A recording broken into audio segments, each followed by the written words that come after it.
Good afternoon, DJDS. Welcome back to DJDS Radio. This is your host, Cooper Coughlin, joined by this week's co-host, Mr. Andrew England, the DJDS Radio advisor. Welcome to our 10th episode.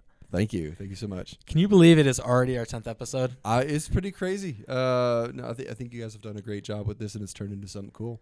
I know. It's like we just started this semester, and here we are, on our 10th episode, ahead of schedule, and it's just great. But I'm curious, what inspired you to start DJDS Radio this year? It actually started when we've got this new intercom system in the school, and I'm sure at the beginning of the school year, everyone remembers how much fun Ben and GT were having with all the different possible sounds that you could play out of it. And just one day it kind of clicked for me. It's like, man, we could play like people's favorite songs for, the go to class bell or whatever. But I'm like, wait, if we could play just whatever song we want, why not some of the students, own work for the music production class? And then that's, led to me thinking, oh my gosh, we could do an entire radio show. So I just pitched that to GT and he loved it. And luckily we got, you guys were interested enough and have really done the legwork of turning this into something cool. So yeah, I thought there would be more interest, but we're pretty good. We're a good production.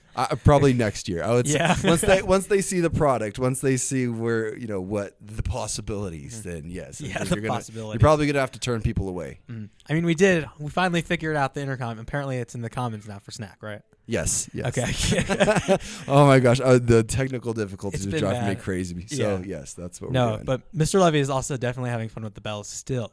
He just changed it to the airport ding sound. Yes, I like that. I like that move. I'm not gonna really lie. Interesting.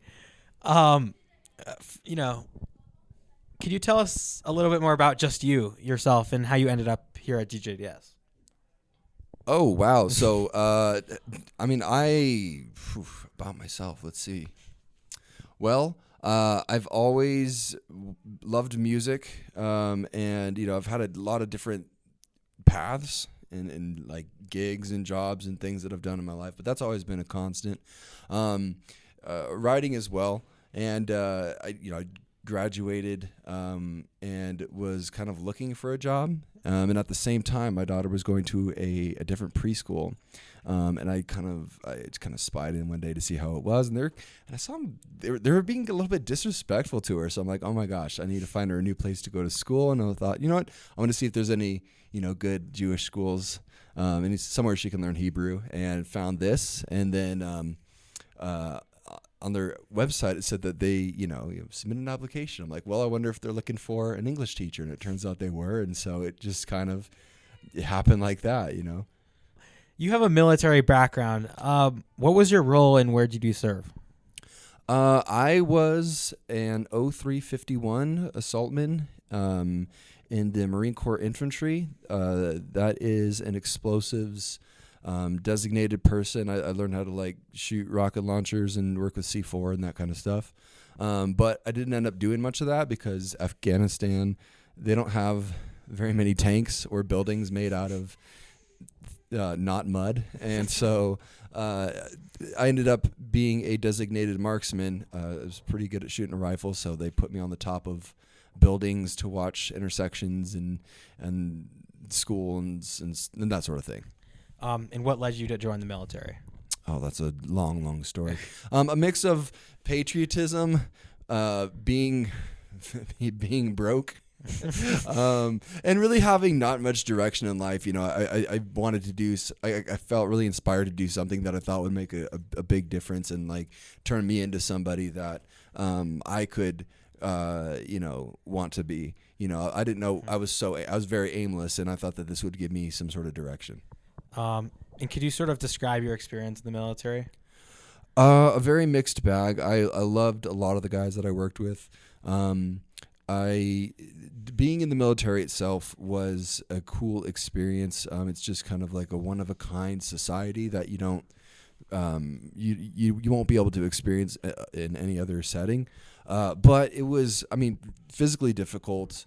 It also was, the war was so tough. And not like the gore or that wasn't really, I didn't really have a problem with that, but it just we weren't over there for the right reasons, and there was a lot of criminal funny business going on. So that didn't feel very good to be participating in that. But overall, I had a friend who someone else asked him the same question, and his response, I'm going to steal it because I think it's an amazing response. He said, I wouldn't wish it upon my worst enemy, but I also would not trade it for anything in the world. And looking ahead, what's your vision for, the rest of your career, but also just DJDS Radio? For DJDS Radio, I mean, that is kind of the pinnacle of my career. I'm gonna be honest with you. Just seeing this thing flourish and turn into an international, sensation is the goal. No, I mean, I have my own artistic projects that I'm working on, and that I hope will get some sort of recognition. I'm not really seeking that, but it would be nice. But just to keep. I'm very lucky to have found a place in life where I get to do what I want, and do what I'm passionate about, and deal with things that I care about, basically from the time I wake up to the time I go to sleep. So just keep finding a way to be in this place. Maybe not teaching like the exact same classes or being in the same, but just being a place in life where I can do what makes me happy. And we're back with the rest of the DJS Radio team, Jonah Weitenfeld and David Monastersky. Speaking of communications and radio and all that stuff, the Tiger Times just came out, but also at the time of recording, the PAW hasn't come out, but for those listening, it would have come out probably a week ago. What are we thinking of this? I think it's cool. I agree with that.